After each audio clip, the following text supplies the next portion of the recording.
Hi guys, it's Dr. Cody Dukes and we are back again for another video. Now you guys already know what to do. Please go ahead and hit that thumbs up. If you haven't already, go ahead and subscribe to my channel as it'll help me get seen in the algorithm. I'm dropping 5 videos a week, that's one every weekday.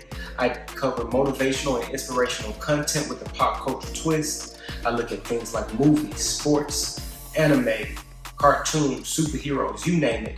I try to find the inspirational aspect of it and deliver it in a way that's nice and digestible that you can implement into your life. So if that sounds like something that you like, go ahead and join my subscribership. Now with that out of the way, guys, I have a confession to make. Somewhere deep down, bottom of my heart, I kind of like rom-coms. Like not all of them, I'm not super mushy about them, but there are certain rom-coms that I just really enjoy it. You know, I feel like I'm normal for saying that. I feel like most people, generally speaking, enjoy a good rom-com. But one of my favorite rom-coms, probably also one of my favorite movies of all time, is the movie Hitch. Now, I'm sure we've all seen Hitch starring Will Smith, but if you haven't, Hitch is a movie about a guy who's the love doctor. He's a dating coach. He helps guys get with the woman of their dreams. In fact, his tagline is, I don't make women fall in love with men, I help women get out of their own way, or something like that. It's something along those lines. I'm sure I butchered it. But what I like about the movie Hitch is a lot of things. It's hilarious. I think it's a good story. Of course, Will Smith, Eva Mendes, I can't even remember the guy who plays Alex Brenneman's name, or Allegra Cole. But all of these guys, they do such a good job playing the characters. And probably one of the funniest characters in the entire movie is Alex Brenneman. Alex Brenneman is the main guy that Alexander Hitch, or Hitchens, or Hitch, is trying to help in this movie to get with the girl of his dreams, Allegra Cole, and he's having a tough time getting it together. He's a bit clumsy, he's a heavier guy, he's an accountant, I think he is, at a firm that represents her. Confidence isn't crazy high or anything. He does dorky things, like he's like just this extremely average guy, and he wants to get with Allegra Cole. Allegra Cole is like a socialite. She's rich, she's famous, she has fans, the whole nine. So he wants to get with her. He's secretly in love with her, let him tell you. And so what happens is he goes to Hitch and he hires Hitch, and Hitch takes him on to help him. Now, there are a lot of things that happen through the course of this movie, but eventually you get to the end of this movie where everything blows up. Everybody finds out who Hitch is. Allegra finds out that Hitch was working with Alex, and of course she won't talk to him anymore. And the woman who Hitch was talking to, they kind of have a falling out, and so it's like kind of a big deal. And then at the end, when Hitch finally realizes that he has to help Alex, he goes to find Allegra Cole for a meeting. And he sits down and he talks with her, and basically to tell her, hey, you know, this guy really genuinely cares about you. He wasn't just trying to get in your pants. He wasn't just trying to get you as a notch on his belt to say he had Allegra Cole. He was really trying to be in a long-term relationship with you. He just didn't know how to do it. And you would have never seen him if I didn't help him. You would have never, he would have never even gotten your attention if I didn't help him. And there gets to this point where she starts talking about all of these things that she liked about Albert.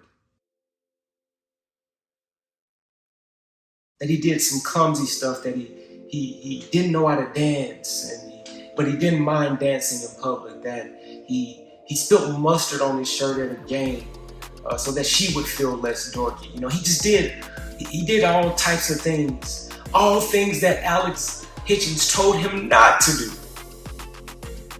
And so when Hitch says, that stuff worked for you? And she said, yeah. I thought it was adorable. That wasn't you?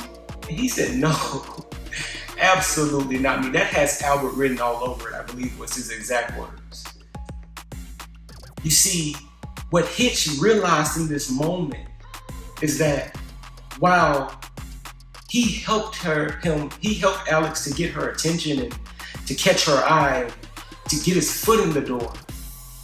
But all the things that went into him being successful as it relates to getting to a relationship with her, and to actually getting her to like him and to maybe even loving him, were things that were innately Alex. He was just being himself.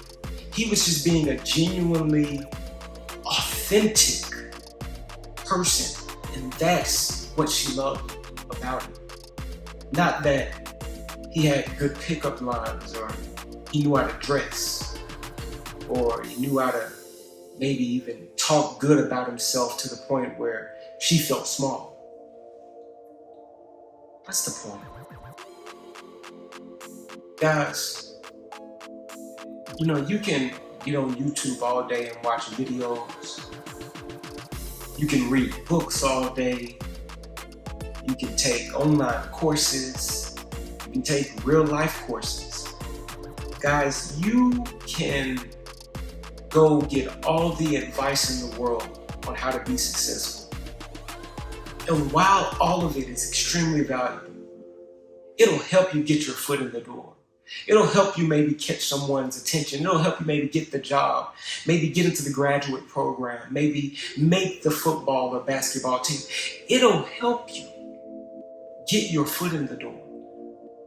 But guys, what keeps your foot in the door, what gets people to like you and want you around and want you on the team, what endears you most to people, is an authentic, a genuine goodness, who you really are, what's really valuable about you. And I know so often what happens is we try to run away from our uniqueness, right? We think that there's one cookie cutter way to do things right, and we will basically filter out everything about us that's unique, so that we can look just like the image of what we said success is supposed to look like in any given area. But what you have to realize about being successful is generally speaking, it's those who are extremely valuable in a unique way that are always kept around. Like, think about any team that's composed. Nobody wants a team of a bunch of people who do the exact same thing. Generally speaking, when you're making a team for anything, whether it be sports or a job or a committee or anything, you want people who have certain strengths that complement the other people's weaknesses. And where those people have weaknesses, you want them to have other people around them who can be complementing their weaknesses with their strengths. When you think about the Detroit Pistons of the early 2000s, right? They were a powerhouse team. They won a championship. But one of the greatest marks about that team is that they won, well, not one, but they went to 6 straight conference finals, which is a really hard feat. The conference finals is the step right before the NBA finals. So they went to 6 straight conference finals. And I want to say in at least 2 of those years, they went to the actual NBA finals. One of them they won. But the thing about that Detroit Pistons team that is so unique, and I think it's one of those things that it's the reason that they're so underrated, but it's the same reason that they were so good and so difficult to beat in the early 2000s. That team, when you speak about like the notable names from that team, the starting 5, it was 5 guys who all did extremely different things. But when you brought all of those extremely different things together, they worked so well together, they all complemented each other's weaknesses to the point that they they were a championship level team every year without any quote unquote superstars. They had Chauncey Billups, right? He's the point guard. He's a really good shooter. Probably one of the underrated all-time shooters, which is saying a lot because he's heralded as a good shooter, but he was a really good shooter. But he also was a great facilitator of the ball. He would get everybody involved. He would pass to everybody. But not only that, his nickname was Big Shot Bob. That's because when it came time to shoot the clutch shots, to shoot the big shots, the game-winning shots, he was the guy they were going to go to. That was his unique ability. Shoot the ball, facilitate the game, and take the big shot. And then you have Rip Hamilton, right? Now, Rip Hamilton is the type of player you get tired just watching him play. Because as shooting guard, his unique job was to shoot the ball. If you catch that ball, you should be catching it with the intention to shoot it. And anytime you're not catching the ball, guess what Rip Hamilton is doing? He's running from basically baseline to baseline. He's just running back and forth, coming off of screens, looking to catch, looking to shoot, looking to catch, looking to shoot. The pass is there. He's running to the other side. It's like the guy probably ran a marathon by the time the game was over. He would run that much. But that was his unique ability that he brought to the team. He ran and ran and ran, and he caught and shoot, to the point where he was an all-star level player just off basically catching and shooting. Then you had Tayshaun Prince at the 3, right? He's tall, about 6'8", 6'9", so good height. He's long, he's slender, great movement, hips can flip and turn, the drop of a dime. Tayshaun Prince, he was the defensive stopper for perimeter players. He was the guy who he found the best scorer on the other team, and his job was to lock him down for the entire game. That made him unique to this team. He was the one who was the center of their defense as it relates to the perimeter offense. And then at the 4, the power forward position, you had Rasheed Wallace. Now, Rasheed Wallace was a bit of a hothead back in his day. He pretty much led the league in technical fouls every year that he played. But outside of that, because he could get your team in trouble doing that, what Rasheed Wallace brought you was an early version of the stretch 4. The guy could shoot from distance with consistency and accuracy. He was tall, he was long, he played defense, he blocked shots. So he opened up the floor for the team. Extremely unique at the time, almost extremely unique for the entire league, but especially for his team, it opened up the floor and made it a lot easier to play the way they played. And then finally, at center, Ben Wallace. Ben Wallace was a bit of a shorter center at 6'9", I believe he was. But what he lacked in height, he made up for in size. Very muscular guy. Athleticism, he would jump out the gym, he would run the floor, and effort, because you weren't going to play harder than him. I think in his career, he won 4 Defensive Player of the Year awards. The guy was a monster on the defense. He rebounded, and he would block any one shot. It didn't matter if it was Shaq or Tim Duncan.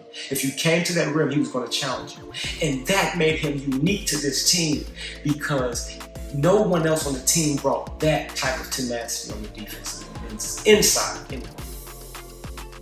So all of these guys are extremely unique to one another, but they complemented each other's weaknesses so much to the point that when they all played together, they seemed like an almost unbeatable team. And that's what people are looking for when it comes to building successful organizations, building successful teams, letting people into their programs. They're looking for people who are unique.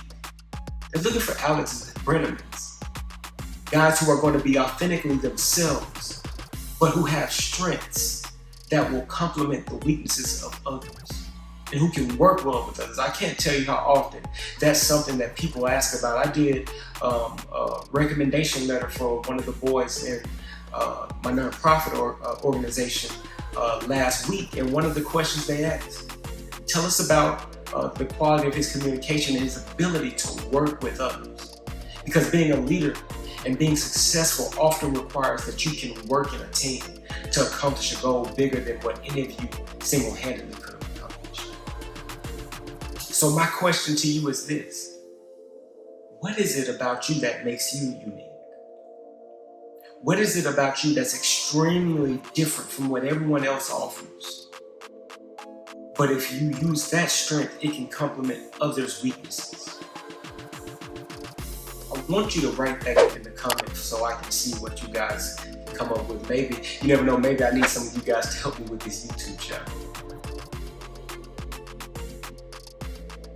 Until next time, guys, that's my video. That is my video. You guys know what to do already. If you haven't done so already, please go ahead and like this video, guys. It doesn't hurt you at all. It doesn't cost you anything. As I see it, there's no real downside to you just clicking the thumbs up, guys. Go ahead and subscribe to the channel if you haven't already. I upload 5 videos a week. That's one every weekday. I cover motivational and inspirational content with a pop culture twist. I look at movies, sports, anime, superheroes, you name it. I try to find the motivational aspect of it and then present it in a way that you guys can take it, internalize it, and use it to make you more successful. That is my video. I thank you so much for watching. And until next time, guys, peace.